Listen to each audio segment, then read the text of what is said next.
Well, because any talks or any resolution of the conflict has to be based on international law. And the law is clear. There's a tenet, a basic principle of international law, that it's inadmissible to acquire territory by war. Israel acquired the Golan Heights in the course of the June 1967 war. And therefore, under international law, it has no title to any of the Golan Heights. There has to be a full Israeli withdrawal to the pre-June 4, 1967 border.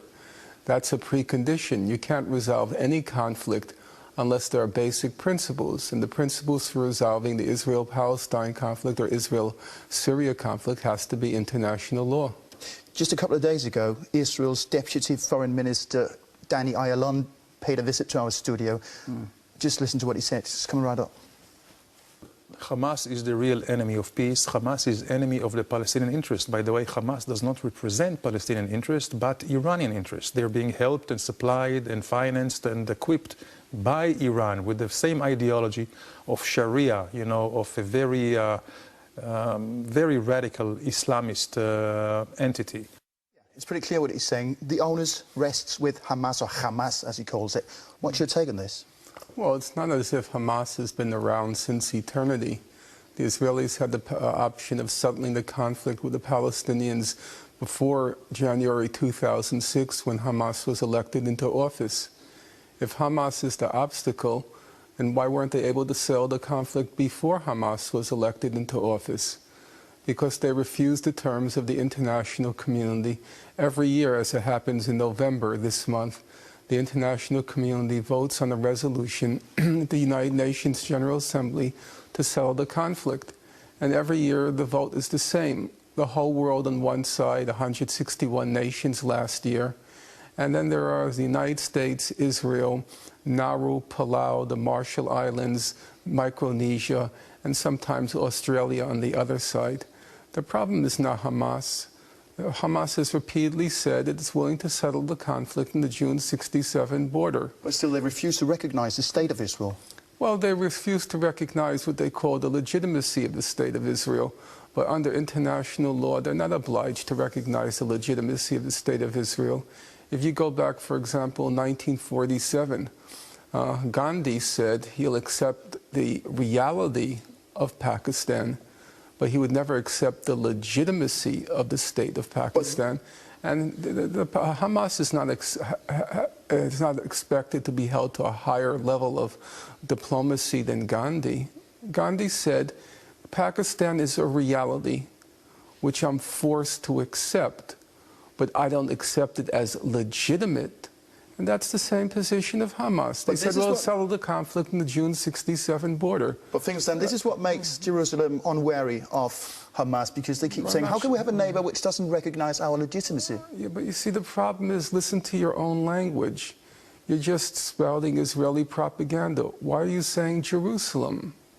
East Jerusalem is occupied Palestinian territory under international law. That was the ruling of the International Court of Justice in July 2004. And if you look at the Goldstone report that just came out a month ago, they refer to East Jerusalem as occupied Palestinian territory. But now you've given over Jerusalem to the Israelis.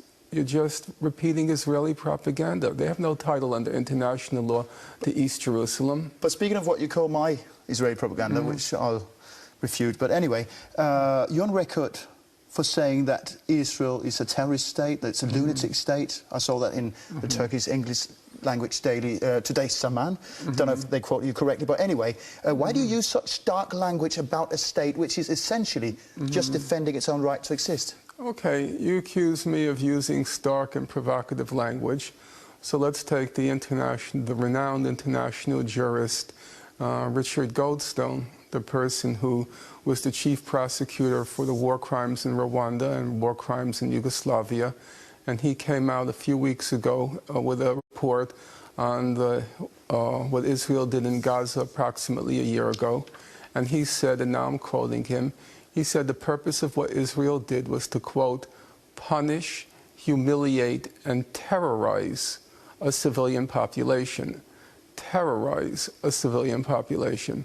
So is Mr. Goldstone also guilty of incendiary language?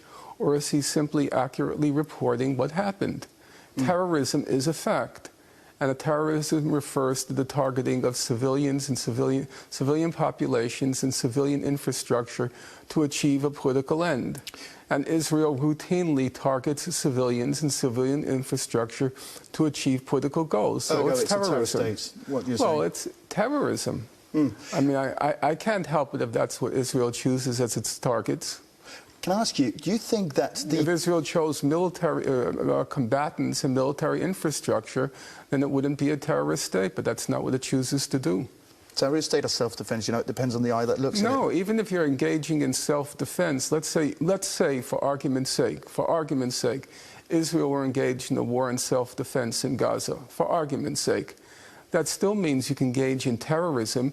You can be engaged in a war of self-defense, but if in the course of the war you're targeting civilians and civilian infrastructure, then you're engaged in terrorism. That's the basic distinction in international law between the reason why you went to war and how you're conducting the war. Now, you may have gone... Sorry for interrupting, but when you raise these issues, what do you think the international community should do about Israel? How should the case of Israel be handled? There's a very simple way to handle it.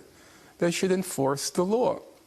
I mean, that I think is the easiest and the most efficacious way to resolve the conflict. So Israel is being granted special treatment, you're saying? Yes, the law is not being enforced against it. Right now, Richard Goldstone is saying Israel committed war crimes and possible crimes against humanity. And Israel should be brought before the International Criminal Court if those who are guilty of those crimes are not prosecuted. Just enforce the law. These are not radical ideas. You know, sometimes people attribute to me that I'm some sort of radical. I'm simply saying let's apply the conventional, customary rules of law and laws of war to Israel and hold it to account the same as we would any other state. But you are very radical in your criticism of Israel. In the longer run, what do you think should happen to the political and geographical entity known as the State of Israel? Should it be dissolved, do you think? First of all, I'm not discussing my opinion.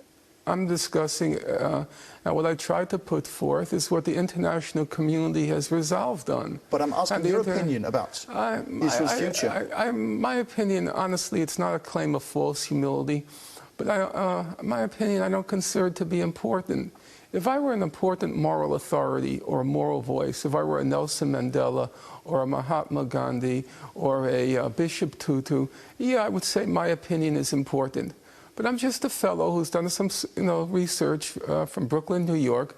I don't claim to any great moral authority.